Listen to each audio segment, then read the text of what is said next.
నమస్తే. Welcome to our channel. నేను సౌజన్య. BRS త్వరలోనే 3 ముక్కలు కాబోతుందని చెప్పేసని కోమటిరెడ్డి వెంకటరెడ్డి గారు కామెంట్ చేయడం జరిగింది. సో, ఒకటి బీఆర్ఎస్ కవితగా, ఇంకొకటి బీఆర్ఎస్ కేటీఆర్‌గా, అలాగే బీఆర్ఎస్ హరీష్ రావుగా 3 ముక్కలు కాబోతుందని కామెంట్ చేయడం, ఆయన ఎద్దేవా కూడా చేయడం జరిగింది. సో, అంతే కాకుండా హరీష్ రావు గారు చేసినటువంటి కామెంట్స్ ఏవైతే ఉన్నాయో, కాళేశ్వరం ప్రాజెక్ట్‌కి సంబంధించి, అలాగే రేవంత్ రెడ్డి గారి పైన ఇలా పలు అంశాలకు సంబంధించి వారి విశ్లేషణని మనతో పంచుకోవడానికి, వారి పూర్తి వివరాలు మనకు తెలియజేయడానికి ఈరోజు మనతో పాటు ఉన్నారు. Senior journalist, senior analyst Manem Koteswararao గారు. వారితో మాట్లాడదాం. నమస్తే అండి. నమస్తే. అంటే ఇప్పుడు కోమటిరెడ్డి వెంకటరెడ్డి గారు ఏదైతే కామెంట్స్ చేశారో బీఆర్ఎస్ పార్టీకి సంబంధించి త్వరలో 3 ముక్కలు కాబోతోంది. సో, ఒకటి కవితకైతే, ఇంకొకటి కేటీఆర్, ఇంకోటి హరీష్ రావుకి అని చెప్పేసి ఆయన కామెంట్ చేయడం కాకుండా ఎద్దేవా చేశారు బీఆర్ఎస్ పార్టీకి సంబంధించి. ఇదొక పాయింట్ అయితే, ఇంకొకటి హరీష్ రావు గారు చేసిన కామెంట్స్ ఏవైతే ఉన్నాయో, రేవంత్ రెడ్డి సీఎం గా దిగిపోతే తాను సీఎం అయ్యి ఈ కాళేశ్వరం ప్రాజెక్ట్ ని ఏదైతే దాని ప్రాబ్లమ్స్ ఉన్నాయి, కాళేశ్వరం ప్రాజెక్ట్ సమస్యను నేను పరిష్కరిస్తానని చేసిన కామెంట్స్ పైన కూడా ఆయన కౌంటర్ ఇవ్వడం జరిగింది. సో, ఈ అంశాన్ని మనం ఏ విధంగా చూడాలి అంటారు? అసలు ఏంటి? ముందుగా కోమటిరెడ్డి వెంకటరెడ్డి గారు 3 ముక్కలు అవుతుంది అనేటువంటి దాని గురించి చెప్పుకోవాల్సి వస్తే, నిజానికి 3 ముక్కలు ఇప్పుడు లేకపోతే భవిష్యత్తులో అవడమే కాదు, గతంలోనే గడిచినటువంటి 9.5 సంవత్సరాల అధికారంలోనే వివిధ లాబింగ్, కవితకు ఒక లాబీ ఉన్నది, హరీష్ రావుకి ఒక లాబీ ఉన్నది, అదేవిధంగా కేటీఆర్ కి ఒక లాబీ ఉన్నది అనేటువంటిది బహిరంగ రహస్యం. ఎందుకంటే కేసీఆర్ బంధువులుగా లేదా కూతురు కొడుకులుగా ఉన్నటువంటి, అల్లుడుగా ఉన్నటువంటి వాళ్ళ చుట్టూ ఒక కోటరీ ఎవరిని ఆశ్రయిస్తే తమకు పనులు అవుతాయి అనేటువంటిది బీఆర్ఎస్ లో లేదా టిఆర్ఎస్ లో ఉన్నటువంటి ఎమ్మెల్యేలు, ఎంపీల దగ్గర నుంచి సామాన్య కార్యకర్తల వరకు ఆ లాయల్టీస్ బహిరంగ రహస్యం. ఫలానా వారు హరీష్ రావు గారి వర్గం, ఫలానా వారు కేటీఆర్ విధేయులు, లేదా ఫలానా వారు కవిత గారి అనుచరులు అనేటువంటి బహిరంగ రహస్యం గతంలోనే ఉన్నది, ఇవాళ కొత్త కాదు. అందువల్ల ఇవాళ కోమటిరెడ్డి వెంకటరెడ్డి గారు రాజకీయంగా ఆయన మంత్రిగా ఉండి నిరంతరం ఏదో ఒక రాజకీయ పరమైనటువంటి దాడి చేయాలి కనుక ఆ పదజాలాన్ని ఉపయోగించారు తప్ప, నిజానికి అలాంటి విభజన అనేటువంటిది అందరికీ తెలిసినటువంటిది గతంలోనే ఉన్నది. ఇప్పుడు కొత్తగా ఏదేమీ లేదు. అసలు ఇప్పుడు వచ్చేటువంటి విభజన విషయానికి వస్తే, బీఆర్ఎస్ పార్టీలో ఎమ్మెల్యేలకు ప్రజాప్రతినిధులుగా ఉన్నవాళ్ళు కానీ, లేదా మాజీ ప్రజాప్రతినిధులుగా ఉన్నటువంటి వాళ్ళు కానీ ఎంతమంది మిగులుతారు, వాళ్ళు ఏ రూపంలో కాంగ్రెస్ లో చేరతారు అనేటువంటిదే ప్రశ్న. అందువలన కోమటిరెడ్డి వెంకటరెడ్డి గారు ఆ విషయాన్ని, ఎందుకంటే మేము కాంగ్రెస్ లో చేర్చుకుంటాము, లేకపోతే ఫలానా వాళ్ళు కాంగ్రెస్ లో చేరుతున్నారంటే అది వివాదాస్పదం అవుతుంది కనుక ఆ విషయం చెప్పకుండా 3 ముక్కలు అవుతుంది అనేటువంటి పద్ధతుల్లో ఆయన మాట్లాడారు.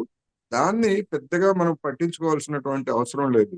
ఎంతమంది, ఎందుకంటే రోజుకి ఒక్కొక్కళ్ళు ఇద్దరు చొప్పున రేవంత్ రెడ్డి గారిని ఏదో ఒక పేరుతోటి నియోజకవర్గ అభివృద్ధి అనో, లేకపోతే కర్తసీ కాలను, ఇట్లా రకరకాలుగా కలుస్తున్నటువంటి నేపథ్యంలో టిఆర్ఎస్ లో ఉన్నటువంటి 39 మందిలో 9 మంది మిగులుతారా, లేకపోతే ఎంతమంది మిగులుతారు ఏమిటి చివరికి అనేటువంటిది మనం చూడాలి.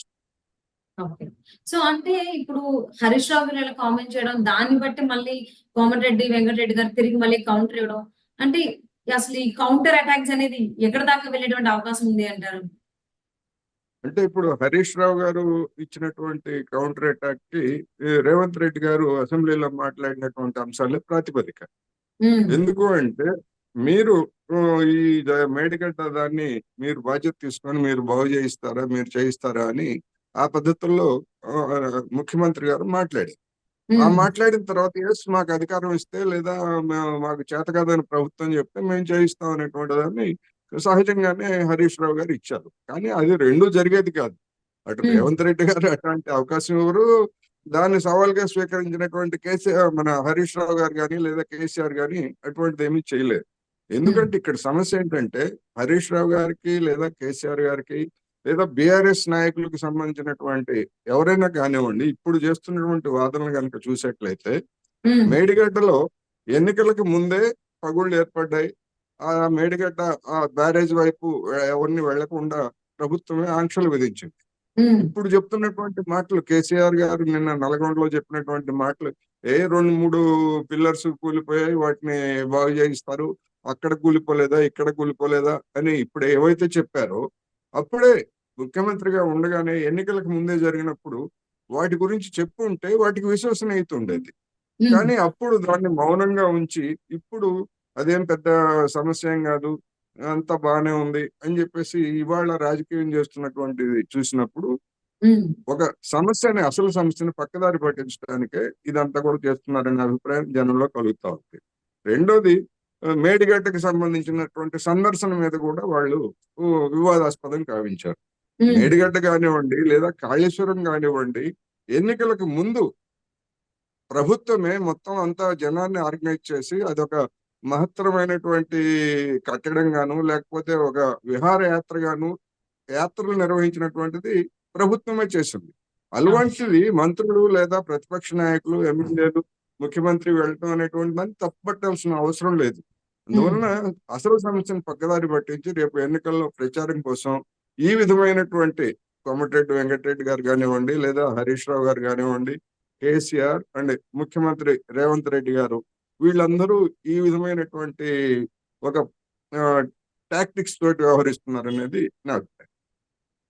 అండ్ ఇంకొకటి అండి, కోమటిరెడ్డి వెంకటరెడ్డి గారు ఏదైతే కామెంట్ చేశారో బీఆర్ఎస్ 3 ముక్కలు కాబోతోంది అని చెప్పేసి అని, అంటే ఇంటర్నల్ గా బీఆర్ఎస్ పార్టీలో ఏవైతే పేరు చెప్పారో కవిత, కేటీఆర్, హరీష్ రావు అని చెప్పేసి అని, అంటే వీళ్ళు ముగ్గురు లోపల ఏమన్నా గొడవలు జరిగేటువంటి అది ఆ విషయం తెలియడం వల్ల ఆయన ఏమన్నా ఈ రకమైనటువంటి కామెంట్ చేశారని చెప్పేసి అని భావించవచ్చు అంటారా?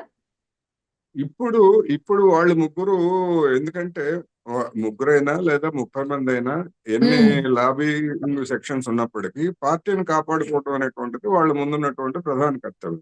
అందువలన వాళ్ళు ఇప్పుడు ఘర్షణ పడేటువంటి అవకాశం లేదు. ఆ ఘర్షణ లేకపోతే ప్రభుత్వం మీద తమ యొక్క ప్రభావం చూపడానికి అధికారంలో ఉన్నప్పుడు వాళ్ళందరూ ప్రయత్నించారు. నామినేటెడ్ పోస్టుల్లో తమ వాళ్ళని వేసుకోవడం, లేకపోతే తమకు సంబంధించినటువంటి కాంట్రాక్టర్లు లేదా కొన్ని స్కీమ్స్ ఇలాంటివన్నీ అప్పుడు లాబియింగ్ చేశారు. ఇప్పుడు లాబియింగ్ చేయడానికి లేదా కూడగట్టుకోవడానికి వాళ్ళు చేసేటువంటి ప్రయత్నాలు ఏమీ లేవు. చేసినా దానివల్ల ఉపయోగం లేదు. ఎందుకంటే ప్రభుత్వం వాళ్ళది కాదు కనుక. ఇప్పుడు వాళ్ళు విభేదాలతోటి కొట్టుకుంటారు లేకపోతే విడిపోతారు అనేటువంటిది ఒక ఊహ మాత్రమే. అది వాస్తవమైనటువంటి పరిస్థితి అయితే కాదు. Okay. So one more thing ఒకటి ఏంటంటే, ఇప్పుడు బిగ్ ఫైట్ అనేది బిట్వీన్ బీఆర్ఎస్ అండ్ కాంగ్రెస్ వైపునే నడుస్తూ ఉంది. సో ఇద్దరు నాయకులు కూడా ఎలా అంటే మాటల తూటాలతో ఎంత దాకా వెళ్తున్నారు అనేది కూడా లేకుండా చాలా ఘాటుగానే వేసుకున్నారు ఒకరి మీద ఒకరి విమర్శలు. సో అందులో భాగంగానే హరీష్ రావు గారిది, కోమటిరెడ్డి గారిది మనం ఇప్పుడు చూసాము. అంటే హరీష్ రావు గారు డైరెక్ట్ గా సీఎం రేవంత్ రెడ్డిని టార్గెట్ చేస్తున్నారు అన్నట్టుగా, సీఎం గా రేవంత్ రెడ్డి దిగిపోతే నేను సీఎం అవుతాను అంటే, ఆయన ఇంటర్నల్ గా ఉండేటువంటి దాన్ని ఏమన్నా హరీష్ రావు ఇలాగా బయట పెట్టారని చెప్పేసి అనుకోవచ్చు అంటారా?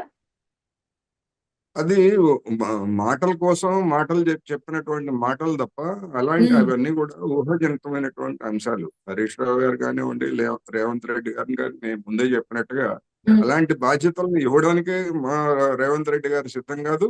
ఒకవేళ ఇచ్చినా తీసుకోవడానికి హరీష్ రావు గారు సిద్ధం కాదు. ఎందుకంటే వాళ్ళు అధికారంలో ఉన్నప్పుడు దానికి సంబంధించినటువంటి వెంటనే రిపేర్ చేయడం చెప్పుంటే హరీష్ రావు గారు అది వేరు. కానీ ఇవాళ అది ఒక మాటకు మాట అంతే. అంటే ఈ రకంగా హరీష్ రావు గారి కోరికను ఏమన్నా బయట పెట్టారు అనుకోవచ్చా అని చెప్పేసి అంటున్నాను అనమాట. అంటే ఆయనకు కూడా సీఎం అవ్వాలనే కోరిక ఉంది. ఇప్పుడు రాజకీయాల్లో మాటకు మాట, కంటికి కన్ను పంటికి పన్ను లాగా మాటకు మాట అనేటువంటిది తప్ప అంతవరకే మనం తీసుకోవాలి. కానీ అంతకు మించి దాన్ని ఎక్కువగా ఆలోచించాల్సినటువంటి అవసరం లేదు. ఓకే. సో ఇప్పుడు కోమటిరెడ్డి గారిది అలాగే హరీష్ రావు గారి కౌంటర్ అటాక్స్ ఏవైతే ఉన్నాయి మాటల తూటాలు, ఇది ఎంతవరకు వెళ్ళేటువంటి అవకాశం ఉంది? సీరియస్ గా అవుతుందా లేకపోతే నార్మల్ గా సర్దుమణిపోతుందా అని చూద్దాం అండి. And thank you so much for spending your valuable time with us, మన కోటేశ్వరరావు.